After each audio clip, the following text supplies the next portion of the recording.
Bueno, jóvenes, de nuevo buenas tardes. Vamos a desarrollar el tema número 10, que es el último del programa.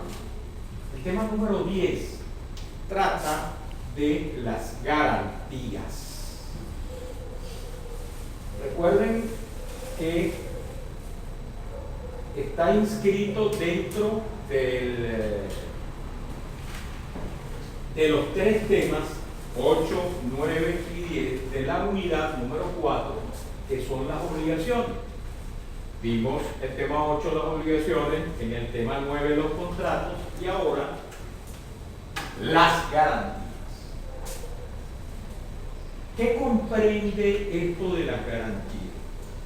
En primer lugar, que ustedes conozcan y tengan una noción acerca de lo que es las garantías dentro del mundo de las obligaciones.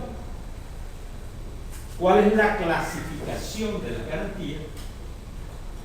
¿Y qué tipo de garantías se refieren a los distintos tipos que definen la clasificación?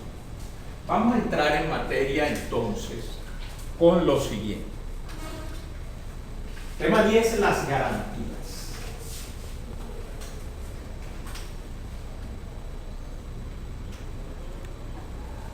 Las garantías. Vamos a ver concepto y clasificación.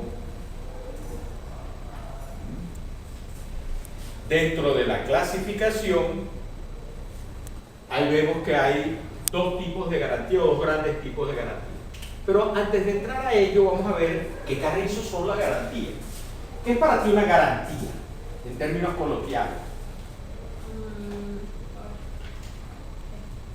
Algo que me garantiza. Ah, muy bien, está metiendo lo definido dentro de la definición. Eso no se hace. Algo que me asegura. Ajá. Me asegura algo. Por ejemplo, la garantía del teléfono. Yo adquiero un producto y me dan garantía de que eso va a servir hasta cierto, me dan una garantía por cierto tiempo de que eso funciona. Si no funciona, ellos por esa garantía me lo reemplazan o lo hacen.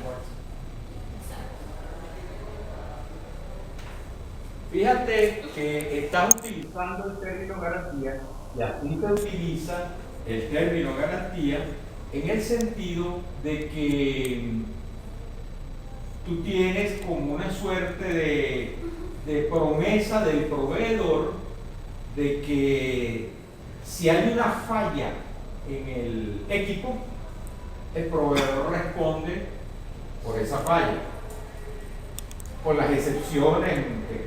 No, aquí se me cayó la poseta. No, vale, yo de eso no te lo voy a cubrir. Con las coberturas básicas. Pero, básicamente, eso le denominamos garantía y todos decimos igual que ella. Todos. Eso es una garantía. ¿Te dieron garantía por el producto? Sí, sí me dieron garantía por el producto. Ok. Resulta que esa garantía, ese término al que alude nuestra compañera y que todos utilizamos, la verdad verdadera es una obligación legal de todo vendedor responder por la cosa vendida. Es decir, la exigibilidad que tiene el comprador de la cosa, o la facultad para exigirle a su vendedor que mira, esto vino malo, mira que esto está ahí. Y utilizamos el término garantía, pero no solamente nosotros, sino que las leyes especiales, por ejemplo, las leyes que protegen a la persona del consumidor o del usuario, utilizan ese término. Pero tú dijiste cuando, y ustedes todos lo oímos, cuando nuestra amiga dijo que es algo que le asegura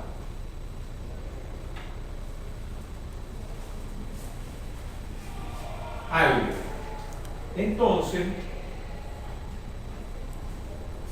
allí sí tenemos que cuando se habla de obligaciones, bueno, cuando se habla de obligaciones, entonces, aquí sí tenemos que ver con más precisión obligaciones en derecho, que es algo que asegura, como dice ella, y utiliza el término, el cumplimiento de algo. ¿Qué te asegura que tu vendedor te vaya a cumplir? Por la garantía del teléfono. Un contrato. Ese es el contrato de compraventa, donde te dieron la factura con el condicionado y tal, y posiblemente diga ahí que hay una garantía de 90 días y 60 días, no sé. Ok.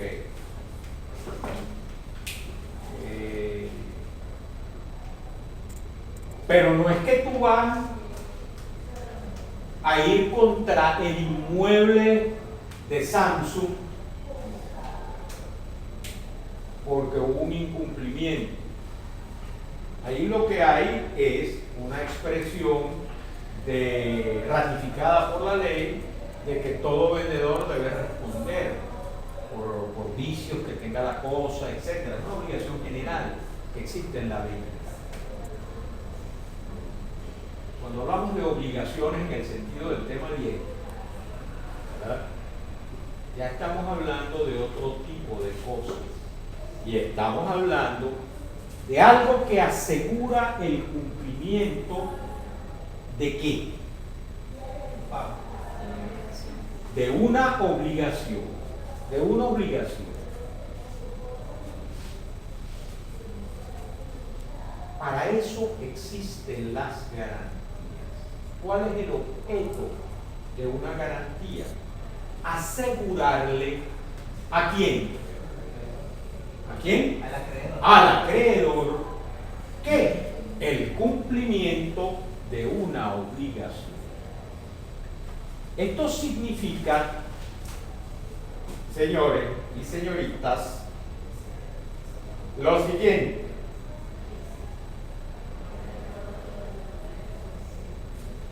Que pareciere que hay una relación entre la obligación y la garantía. ¿Qué relación creen ustedes que hay entre una obligación y una garantía?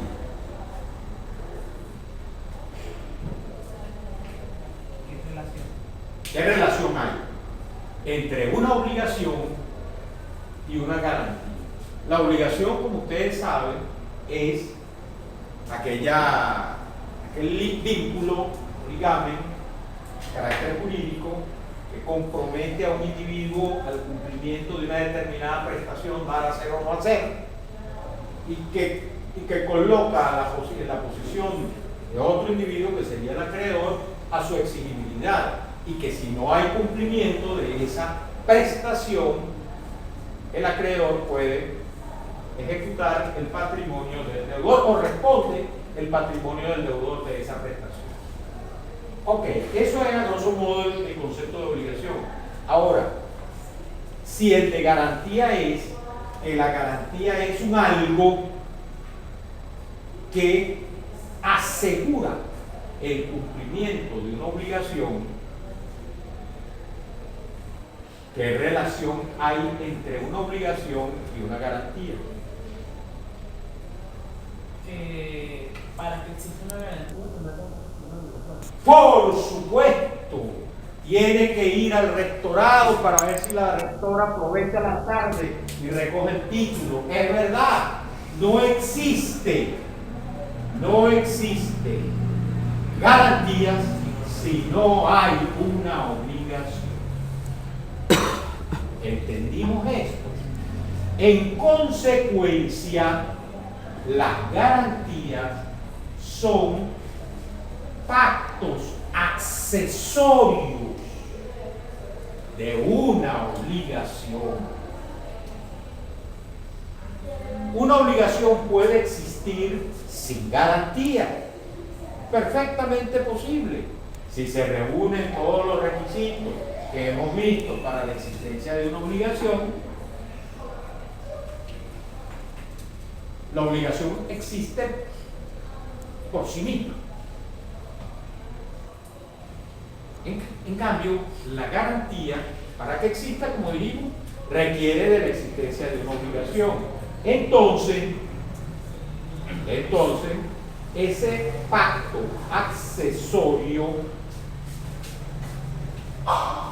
como su nombre lo indica, no es constitutivo de la obligación. Puede estar vinculado a la obligación, pero puede no existir, y la obligación sigue existiendo. Entonces lo que estamos viendo aquí en el tema número 10 son, dentro de las garantías, una situación accesoria, en el tema 10, las garantías, que son pactos conforme a los cuales, pactos de carácter accesorio, te digo porque las obligaciones pueden existir sin necesidad de que exista una garantía. Entonces, es un pacto accesorio que tiene por objeto asegurar a quién, al acreedor, que el cumplimiento de una obligación. Bueno, ¿sabemos por qué es accesorio? Bueno, porque existe en tanto y en cuanto exista la obligación. Cuando la obligación se extingue, ¿qué pasaría en la lógica? Se extingue la obligación, se extingue la garantía. Eso es lo que a grosso modo significa es la figura de una garantía en materia de obligación. De este paneo, vamos a decir más o menos teórico, vamos a ir aterrizando y vamos a ir viendo las garantías ya en el terreno real. Y la clasificación que pide el programa es acerca de el tipo de garantías. ¿Cómo se clasifican las garantías? Entonces, nos dice el programa de su clasificación, existencia de dos tipos de garantías. Garantías personales. Garantías personales.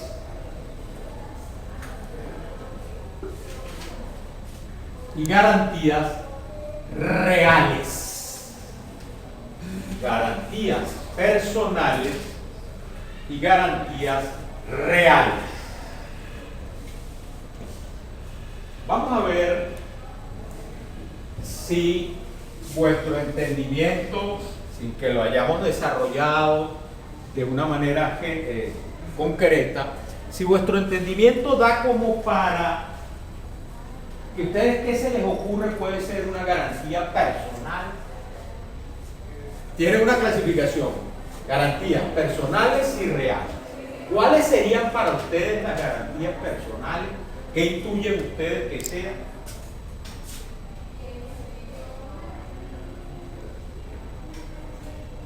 Las garantías reales, ¿qué se les ocurre a ustedes que sean? Ustedes no las asocian con algo que vieron en otros temas. Tiene que ver con los derechos personales y reales. Vas camino allá a la plaza del rectorado. Sigue diciendo. Nosotros vimos que hay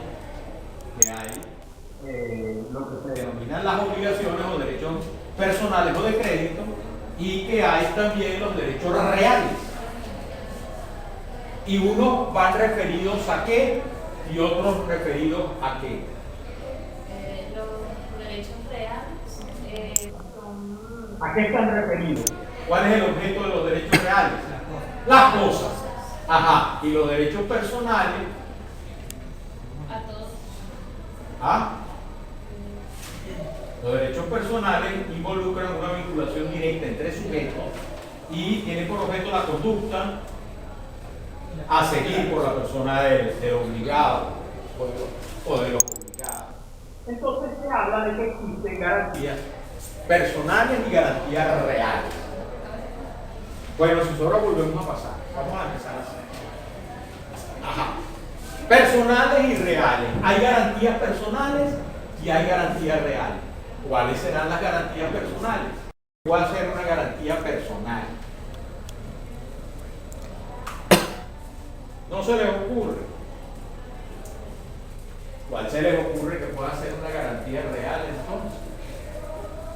El personal podría ser el derecho que tenga sobre una cosa. No es real. Cuando tú tienes un dominio y una facultad sobre una cosa, estás ejerciendo un derecho real, que puede ser de propiedad, de usufructo, etc. Ahora, cuando se habla de derechos personales o obligaciones, estamos hablando de relaciones entre personas y que tienen que ver con que el objeto es la conducta de la persona. Entonces, le vuelvo a insistir, ¿cuáles creen ustedes que es una garantía personal?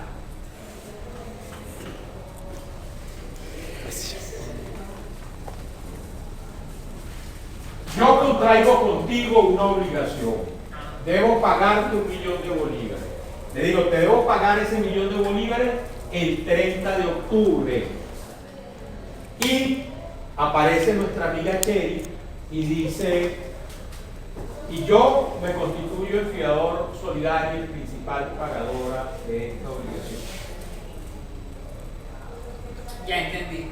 Ajá, ¿qué entendiste? Bueno, no sé. No sabes, no entendí. O sea, la garantía personal tendría que ver cuando la garantía tiene que ver con otra persona. Correcto. Objeto, mientras que la real tendría que ver con objeto. Yes, así es. Eso es, así es. Cuando vemos la clasificación, ¿verdad?, entre garantías personales y reales, entonces, una garantía asegura el cumplimiento de una obligación. Ok. Y entonces dicen, hay garantías personales y hay garantías reales. Bueno, las garantías personales aluden al aseguramiento del cumplimiento de una obligación por persona. Y las garantías reales pretenden asegurar el cumplimiento de una obligación a través de cosas, objetos, bienes. Entonces hablamos de garantías personales y hablamos de garantías reales. Entonces, la garantía personal por excelencia es la fianza. Y vamos a analizar el concepto garantías personales, el contrato de fianza, la garantía personal. ¿Por qué es una garantía personal la fianza sin que todavía hemos entrado a determinarlo? Involucra un tercero. Dígame. Un tercero asume el cumplimiento o el pago de esa obligación. Correctamente. Un tercero que no es el deudor. ¿Me explico? Entonces, fíjense cómo estamos perfilando la cosa. Una garantía personal, que es la fianza, un pacto accesorio. La persona que se involucra sería distinta de la relación pública existente o distinta de la obligación presente de los sujetos de la obligación. Vaya, fíjate tú, esa persona, por supuesto que es distinta en tanto y en cuanto no es deudora. No es deudora de la obligación. Pero si hay incumplimiento, ese tercero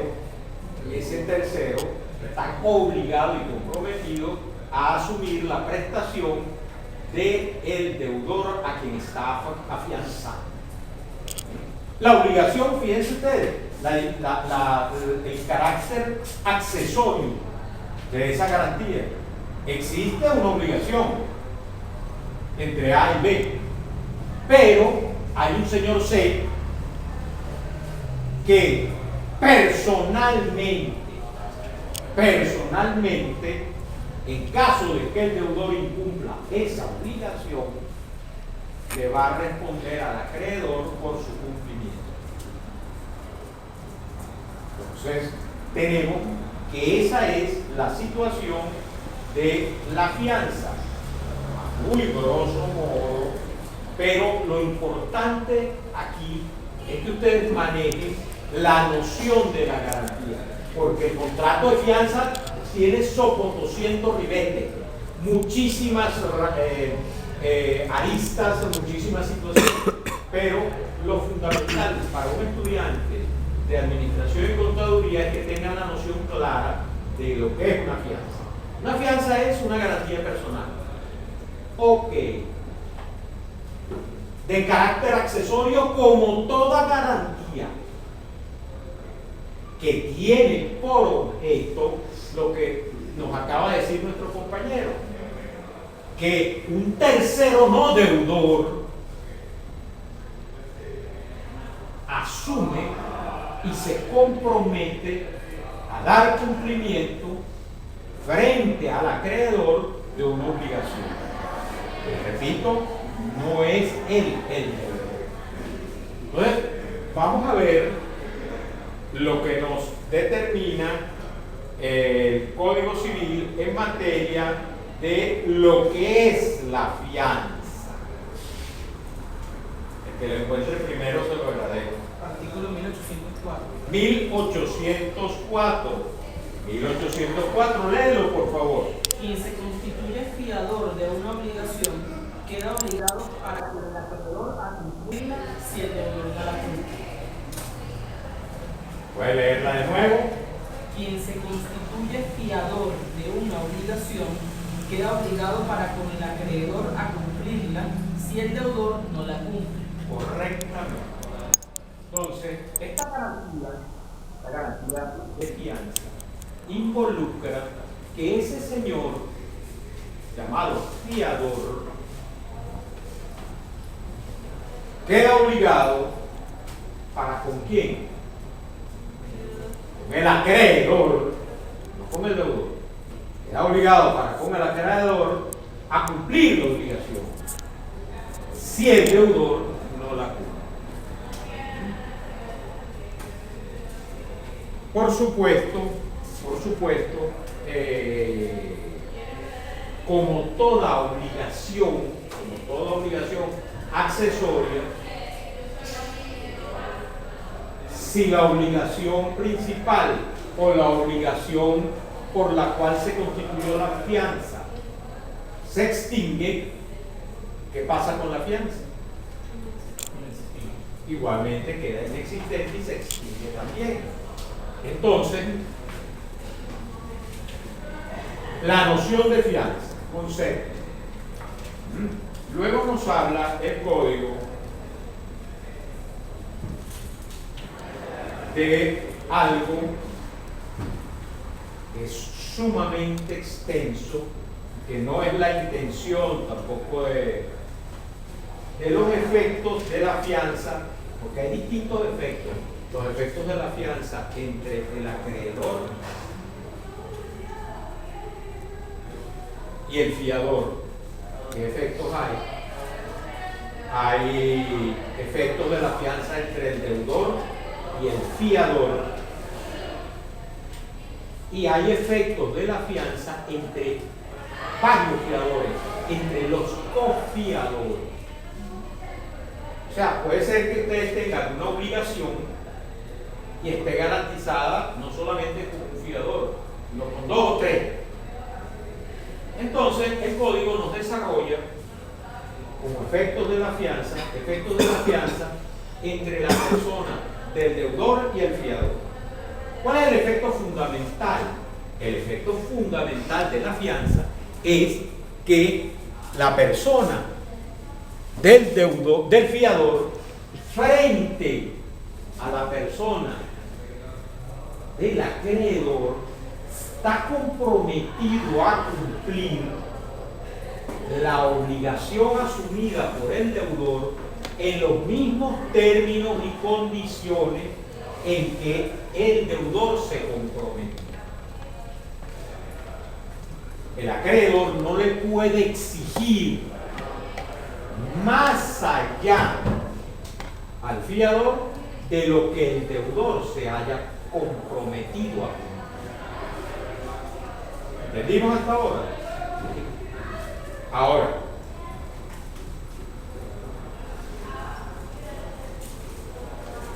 hay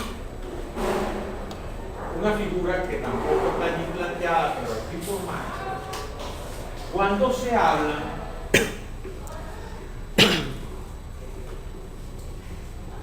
de que ustedes verán con mucha frecuencia en convenios donde se constituye la fianza, que se utiliza este término: yo fulano de tal me constituyo en fiador solidario y principal pagador del señor fulano de tal, deudor, para cumplir la obligación que tiene con el señor A acreedor. Significa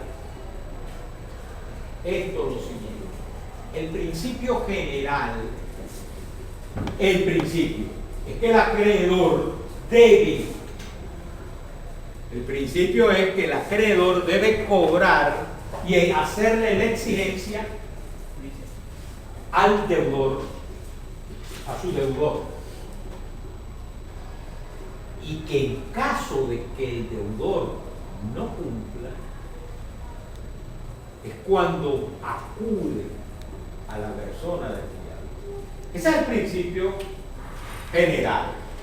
Pero el código permite, y esto es una de las cosas dentro de los efectos fundamentales de la fianza entre el fiador y el acreedor. Pero resulta que el derecho permite la figura de la solidaridad entre la persona del fiador y la persona del deudor. ¿Qué significa? Que si yo soy el acreedor y en el pacto de fianza está establecido que yo como acreedor puedo cobrarte a ti, o a ti como fiadora, o a ti como deudora, indistintamente, entonces ya hay una circunstancia donde el fiador no puede decir: no, vale, cóbrale primero a ella y después me vienes a cobrar a mí. No, el fiador solidario se convierte casi en deudor. ¿Por qué? Porque el acreedor puede seleccionar: yo me dirijo al fiador o me dirijo al deudor principal, o me dirijo a ambos y les exijo el cumplimiento a ambos. Entonces, cuando la fianza se constituye de manera solidaria entre la persona del fiador y el deudor, cuando hay una solidaridad que tiene que pactarse de manera expresa, entonces la persona del acreedor puede exigirle indistintamente, a partir del incumplimiento, a cualquiera de los dos, deudor o fiador, de igual forma, igualito como si ese fiador fuera el deudor. Y no puede el fiador excepcionarse y decirle: mire, un momentico, primero cóbrale a él, y si no le puedes cobrar a él, es cuando te puedes dirigir a mí. Ese es un principio general que en la fianza existe, pero ese principio general, como no vulnera la ley, al contrario, la ley lo permite, se constituye la solidaridad en general, porque ningún acreedor va a preferir que se le alce el fiador y le diga: no, cóbrale el primero, y si no te puedes cobrar es cuando vienes para acá. No, generalmente en los convenios de fianza se establece que esa obligación sea solidaria. ¿Me entendieron? Ok. Ahora, ¿qué relación hay entre el fiador, dentro de la estancia, entre el fiador y el deudor? ¿Qué se les ocurre? Que ambos tienen que pagar la obligación. Ok, pero ¿qué relación puede haber? Porque hasta ahí no hay, pues cualquiera de los dos tiene que pagar la obligación, está bien. Pero, ¿qué relación? ¿Cuándo se puede producir una relación? Cuando hay confianza. No, ya hay la fianza. Confianza. Ya. Confianza. Cuando hay confianza. Confianza. Explícame eso. No sé. Explícame. Este hombre maneja regalías para mí, entonces si yo contraigo una obligación, él puede responder como fiador, claro, si él accede, entonces es como que algo así. No, me estás retratando una relación de amistad o de reciprocidad, de solidaridad, pero jurídicamente, ¿qué relación puede haber? Vamos a ponérsela de otra manera. Todos ustedes son fiadores míos. Frente a él, que le debo 2 millones de dólares. Muy bien, y ustedes toditos son fiadores míos. Yo llego, agarro las de Villadiego, me voy. Entonces llega el amigo y ataca a todos ustedes, pues todos son fiadores solidarios. Y pagan, cada uno llega y paga. ¿Qué relación tienen ustedes, fiadores, que fueron fiadores míos, frente a la obligación que yo tenía asumida con él? Además de la soberbia requintada que me tendrían por no pagar y ustedes tienen que pagar por mí, ¿qué creen ustedes que debe ocurrir allí jurídicamente? Nosotros seríamos una garantía para el deudor. Que el fiador quedaría como un acreedor contra el deudor. Muy bien, usted pasará. Si el fiador cubre la obligación de su deudor, tiene una acción de cobro y de regreso para cobrar lo que él pagó por cuenta del caso del litigio. Entonces, fíjense, también se presentan unas relaciones entre el fiador y el deudor de la obligación. Pero también pueden plantearse relaciones cuando hay distintos fiadores en una obligación. Hay una obligación, un acreedor, un deudor y 2 fiadores.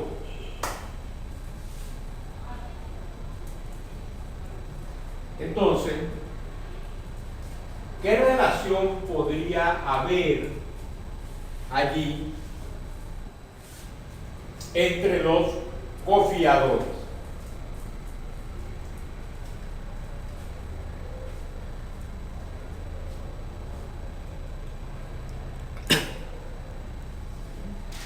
Se te quemó el bombillo. Ya, tus 30 segundos. Tú y yo somos fiadores del amigo, que es deudor, y el amigo es el acreedor. Somos fiadores ambos, en iguales condiciones.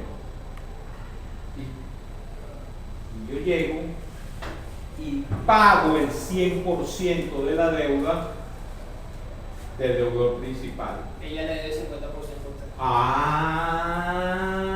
usted. Esas son las relaciones entre los cofiadores cuando la confianza, quítenle la N, confianza existe.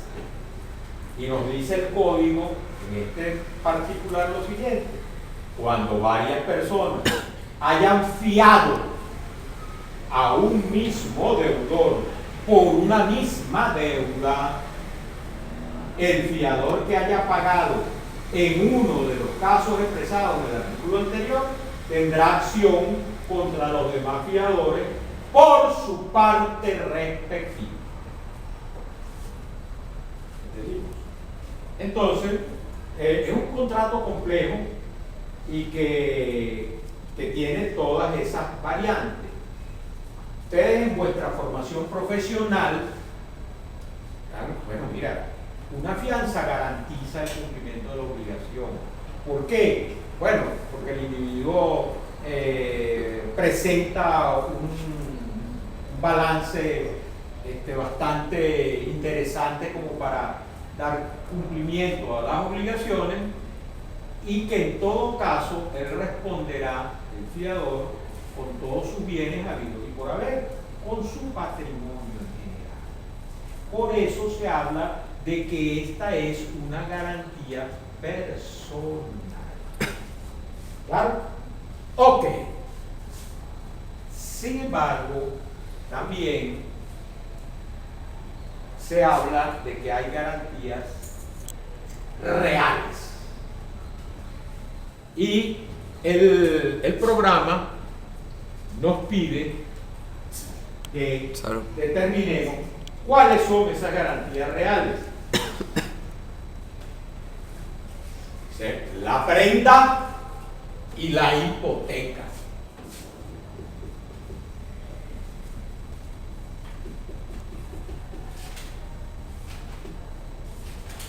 Garantías reales. ¿Por qué son garantías reales? Porque aquí se asegura el cumplimiento de una obligación a través de un bien determinado y específico. Ya no es el patrimonio general de una persona lo que ocurre con la fianza, que es una garantía personal. Aquí es que la persona del acreedor está asegurando el cumplimiento de su obligación. ¿Con qué? Con las cosas, con un bien. Entonces, hablamos de que hay garantías reales y garantías personales.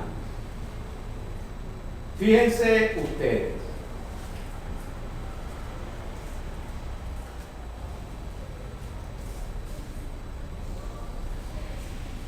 ¿Qué es la prenda? Eso lo vimos en su momento.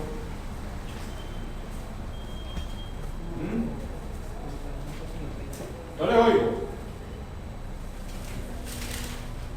Es cuando se colocaban una cosa en empeño. pero el bien es mueble. ¿Qué más?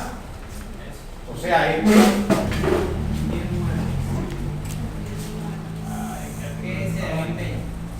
la prenda. Miren que estamos manejando ya categorías más técnicas.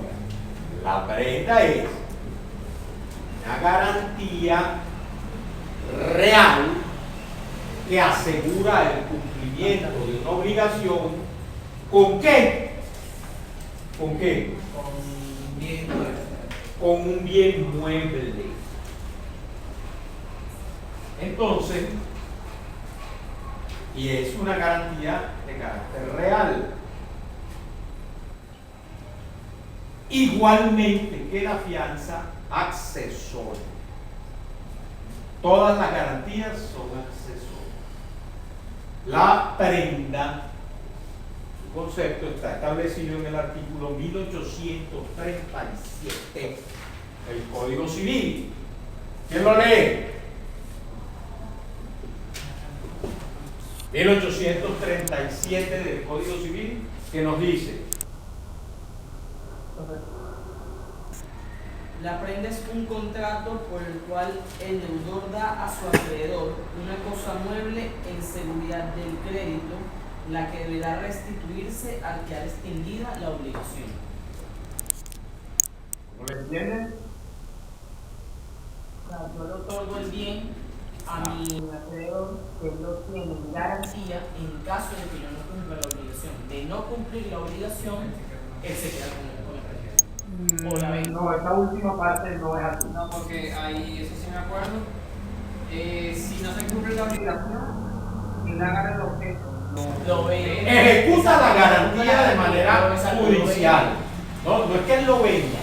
Él tiene que acudir a una vía judicial donde se dilucida el tema de la obligación y esa garantía, una vez que culmine ese procedimiento judicial por virtud del cual se le concede el derecho a él, porque dentro del procedimiento, a cobrarse de ese bien, o bien con cargo a su crédito o en una subasta del saldo que Quiero resulte. preguntar, ¿no se involucra allí en el caso de si se va a colocar de forma judicial una subasta de que esa prenda o ese bien de garantía se Esa es la coloque? fase final del proceso. En el caso de que si ya... En el caso de que demandado el deudor prendario, sentenciado con una sentencia que determina que debe tanto más intereses, más indexación, etcétera, entonces, y que quedó firme, entonces ese bien dado en garantía prendaria entra al proceso de ejecución, que implica un remate del bien en subasta y irán postores, ofrecerán dinero, el propio acreedor puede hacer posturas con cargo a su crédito, y bien puede ser que un tercero se lo adjudique y de allí cobre el acreedor, o bien sea que el propio acreedor puede ser que se lo adjudique con cargo a su crédito. ¿Entendimos? Entonces, eso es la prenda. Pero fíjense una de las características fundamentales que en esta garantía, ¿qué hace el deudor? Entrega el bien. Entrega el bien. ¿A quién se lo entrega? A su acreedor. Sí. ¿Ve? Entonces le entrega el bien en garantía o en seguridad del pago. No se lo está entregando ni en propiedad ni para cogerlo para ti, no. La característica de la prenda es que el deudor se desprende de la cosa y se la entrega a la persona del acreedor. Artículo 1837 del Código Civil es un contrato por el cual el deudor da al acreedor una cosa mueble. Otra de las características es que en principio la prenda versa sobre bienes muebles. En seguridad del crédito, la que deberá restituirse al quedar extinguida la obligación. Le digo que quede bien claro, porque los alumnos tienden a decir, bueno, y él se queda con la cosa si no le pagan. No, es una garantía. Y como técnicamente hablando, en derecho nadie se puede hacer justicia por sí mismo.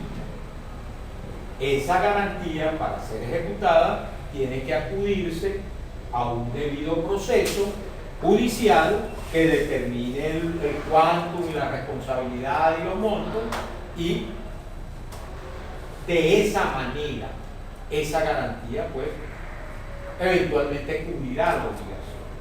Pero no es que si no me paga yo me la cojo y me la meto en el bolsillo. No es así. Tienes la posesión como acreedor, la posesión o tenencia precaria de la cosa. Es la prenda. Y que la prenda, según el 1838, por eso se hablaba de que los acreedores prendarios tienen privilegio, la prenda confiere al acreedor el derecho de hacerse pagar con privilegio sobre la cosa obligada. Entonces, este es lo que corresponde a el contrato de prenda como garantía real. Pero hay otra garantía real, que es la hipoteca. ¿Cuál es el artículo que nos regula la hipoteca? Y vamos a refrescar. ¿Qué es una hipoteca? Una garantía real, igualmente accesoria. Yo creo que el código civil que tengo aquí no llega a ese, porque nada más está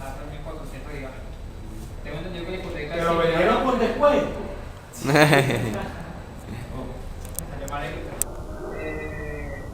entendido que la hipoteca es igual a la prenda, pero con bienes inmuebles y no se dan, en principio, no se le prende al acreedor en principio, sino al no, en caso de no cumplirse la obligación. Bueno, pero es igual. O sea, en caso de no cumplirse la obligación, ¿qué pasa? Pero no se le entrega en un principio, en cambio en la prenda se le entrega desde el principio de la obligación. Ok, entonces vamos a empezar a conceptualizar lo que es la hipoteca. ¿Qué es la hipoteca? Marval. ¿Qué es la hipoteca? Búscala ahí. Que no encuentro nada. No la encuentra. ¿Quién lo encontró? 1800, 1700. Bueno, ¿tienes miedo de decirlo? No, pero no lo tengo. Ah, 1800. ¿Tú también? ¿Tu código también es de descuento? Sí. 1877. En 1877 nos define lo que es una hipoteca. ¿Qué es lo que es entonces una hipoteca, mi reina? Es un derecho legal constituido sobre los bienes del deudor o de un tercero en beneficio de un acreedor para asegurar sobre estos bienes el cumplimiento de una obligación. Estamos refrescando algo que ya habíamos visto cuando hablábamos de los de aquello de los privilegios, hipotecas y los derechos de los acreedores y de los deudores, que todos los acreedores tenían derechos iguales entre sí, salvo privilegio e hipoteca. La hipoteca, como dice la amiga, es un derecho que constituye la hipoteca sobre bienes del propio deudor o sobre bienes de un tercero, para que ese deudor propietario o ese tercero propietario de los bienes, con ese bien asegura el cumplimiento de una obligación.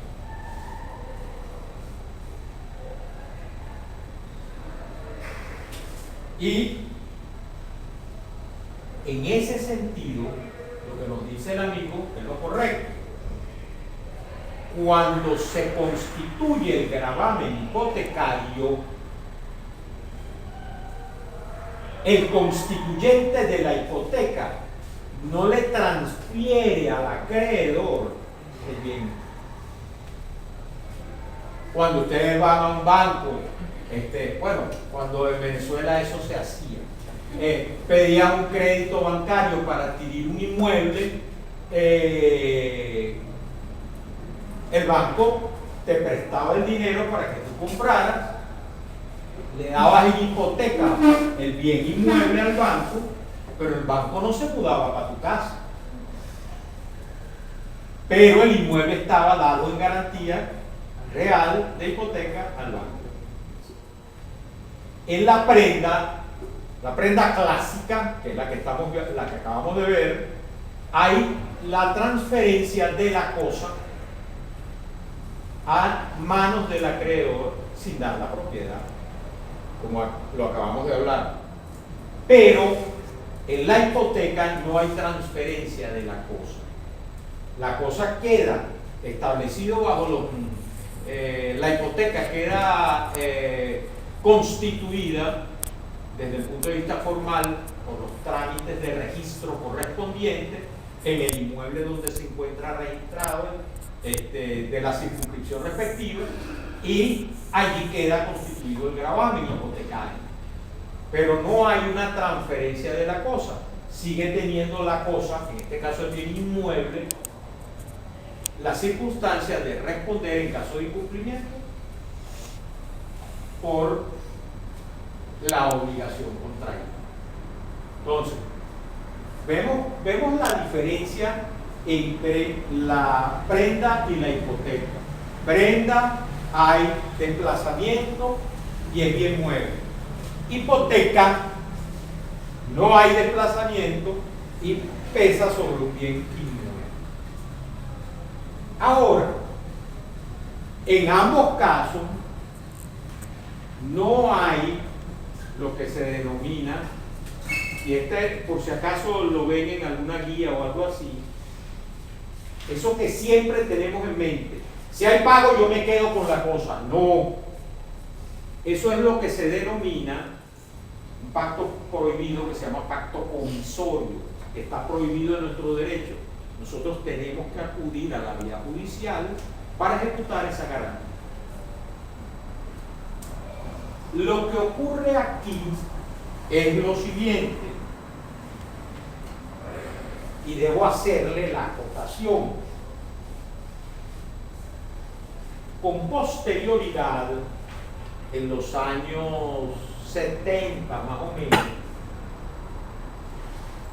ese paradigma de que la prenda versaba sobre bienes muebles y había que transferírsela al acreedor, y la hipoteca versa sobre bienes inmuebles solamente, cambió. Y por vía de excepción, pues está bien, el marco general es el que hemos venido analizando, pero también es importante que ustedes manejen la información de que existe una ley especial que se denomina Ley de Hipoteca Mobiliaria y Prenda sin Desplazamiento de Posesión. Fíjense que es contrario a todo lo que habíamos venido viendo hasta ahorita. Se llama Ley de Hipoteca Mobiliaria, o sea, una ley que comprende y que contempla, la hipoteca mobiliaria y también la prenda sin desplazamiento de posesión, donde, te repito, cambia el planteamiento, o sea que puede establecerse hipoteca sobre bienes muebles en algunos determinados casos, y puede haber una prenda de cosas muebles sin que haya el desplazamiento hacia la persona del acreedor. Y por eso la ley se llama así: Ley de Hipoteca Mobiliaria y Prenda sin Desplazamiento de Posesión, que son situaciones excepcionales. Verbigracia. Ahorita pues no tengo la ley, pero la busquen en la red, que eso no les va a costar mucho. La situación es la siguiente: no todo, la hipoteca mobiliaria y la prenda sin desplazamiento de posesión se crea para determinado tipo de bienes muebles que tienen un valor tan importante y a veces que supera muchísimo a los inmuebles. Y entonces la ley crea, esta ley especial crea un registro especial para ese tipo de bienes y permite que inclusive se hipotequen,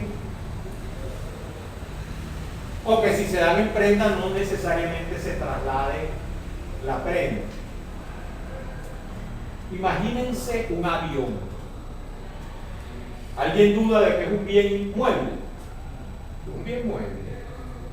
Un bien mueble. Pero admite la posibilidad de que sea susceptible de una hipoteca mobiliaria. Puede perfectamente ser. Y entonces se puede hipotecar ese avión, que es un bien mueble. También puede ser que haya industrias que tienen bienes muebles que formen parte de toda una planta, que pueden ser desprendibles, sí, como bien mueble, pero la ley permite que puedan darse en garantía sin que se desprendan de la posesión de la persona del deudor. Imaginémonos, por ejemplo, que decirles el Banco Provincial que le abre una línea de crédito a Colar y se va a llevar montado en el lomo las plantas y no, ya la ley permite, por este tipo de obligaciones, en este tipo de bienes y para determinado tipo de acreedores, la figura de la hipoteca mobiliaria y de la prenda sin desplazamiento de posesión. Un barco, una embarcación, son bienes de un elevado costo y valor, y que a la vez tienen la propiedad de ser posible su garantía, facilitarla vía hipoteca, constituir hipoteca sobre un bien mueble de esa envergadura, o establecer una prenda sin necesidad de transferir la posesión, y la prenda existe. Existe entonces esa ley de hipoteca mobiliaria y prenda sin desplazamiento de posesión, que requiere de unos requisitos formales que establece la ley. Me queda una sola cosa pendiente para terminar. Le repito a los que llegaron después, que hoy es nuestro último, este es el último tema y nuestro último día de actividad docente en clase, en actividad. Y que el día martes tenemos el tercer parcial, que tiene que ver con el tema 8, 9 y 10. Y el examen de recuperación y rezagado será el jueves. Entonces, me queda solamente para cerrar que hay tres grandes tipos de hipoteca. Eso las pueden ver en el código, pero voy a explicárselas muy a grosso modo. La hipoteca legal, hipoteca judicial e hipoteca convencional. Son tres tipos de hipotecas: legal, convencional y judicial. ¿Cuál es la hipoteca legal? La hipoteca legal es la que establece la ley. La ley puntualiza casos en los cuales, quedando pendiente un crédito, la ley dice: para este caso queda constituida de derecho una hipoteca legal. Por ejemplo, ustedes me venden a mí una casa y yo quiero pagársela a plazo, y no fijamos la constitución de una hipoteca que convenimos, sino yo digo: quedo debiéndote tanto que te lo voy a pagar en 5 años.